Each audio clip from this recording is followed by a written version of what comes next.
please have respect. Stop shouting, stop screaming, stop cussing. Have respect for him and his family that are suffering right now. His close family. Have respect. We love him too. Okay, then have respect for him. Thank you for loving him. But please. Thank you. Okay, we have a few questions that we would like to ask. One is this: how far away were the police, and what kind of warning did they provide to Alex? Did they have a loudspeaker of some sort? Did officers approach with weapons drawn? Why? Now that you're saying that he pointed the laser at him, then I can imagine that this yellow spot is clearly visible. 7 p.m., it is still daylight outside. So why wouldn't officers know immediately that is not that does not look like that. That does not look like that, sir. And one other thing, officer, why was there no call for ceasefire once one of the intelligent, professionally trained officers could tell that is a taser? Why didn't someone call for ceasefire? I am a United States Marine Corps veteran. I understand protocol with firearms. Ceasefire is the response that should have been made. Instead, I have witnesses' accounts. Some say that up to 50 bullets were shot at that time. So I would like to hear an approximation, at least, of how many shots were fired at Alex. One other thing before I get off right here.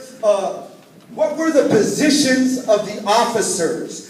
You say they were 75 feet away. Had they surrounded him with weapons drawn? How long have those officers been on the force? Will you succumb and invite an outside investigation, a federal investigation?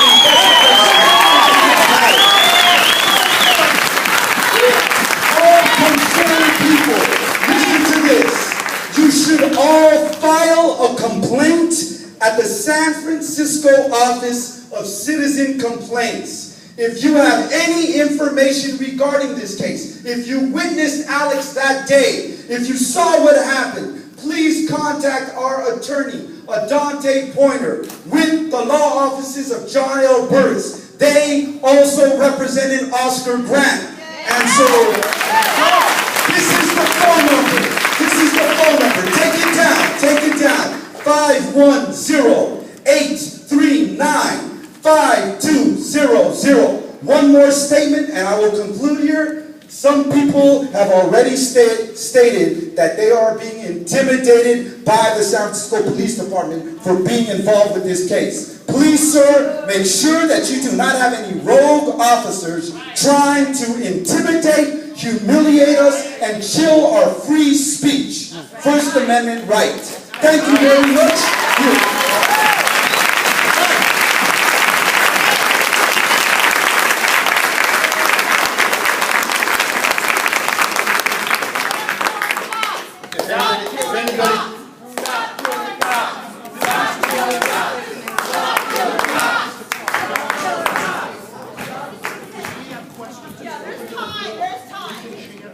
So, in answer to some of the questions, if anybody didn't get any of those phone numbers that this gentleman put out, I'm sure he would stay and provide those phone numbers to you afterwards.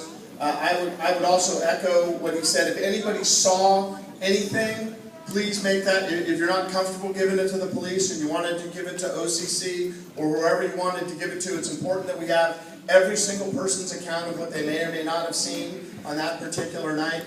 As far as some of the questions that were asked, the officers, as I said, were 75 feet away when they fired, so they were no closer than me to the back of the room. What they did was they triangulate. That's the way we are trained, to get far apart from each other so that if there's engaged in a gunfight, you wouldn't both get hit at the same time. As far as a warning, they asked Mr. Nieto to show his hands, to which he responded, "You need to show your hands." And then he drew his firearm. The weapon that he drew. What else did he drew? They could not see from where they were that it was anything but a black weapon, as demonstrated here. This is what it looked like in the holster. Commissioner Mizuko tried to explain the process by which this is investigated. That's the way we're going to go forward with it. Anybody that wants to ask for additional investigation, again, we would be open and welcome to cooperate with any outside investigation. With that, I think that the thing to do would be perhaps to line up and so that we have so many people to